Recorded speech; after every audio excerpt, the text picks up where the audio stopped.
Hello दोस्तों, ये एक पोर्टेबल अल्ट्रासाउंड मशीन है। ये इसकी प्रोब है।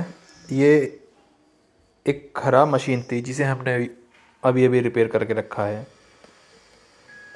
अब मैं इसे ऑन करता हूँ। अभी ऑन हो रही है। अब अभी देखिए ऑन हो चुकी है। अब ये वर्किंग कंडीशन में आ चुकी है।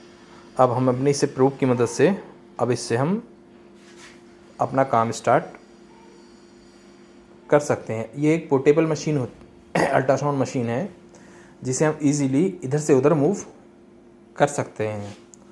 और मैं बताना चाहता था कि हम हर तरह की अल्ट्रासाउंड मशीन रिपेयर करते हैं।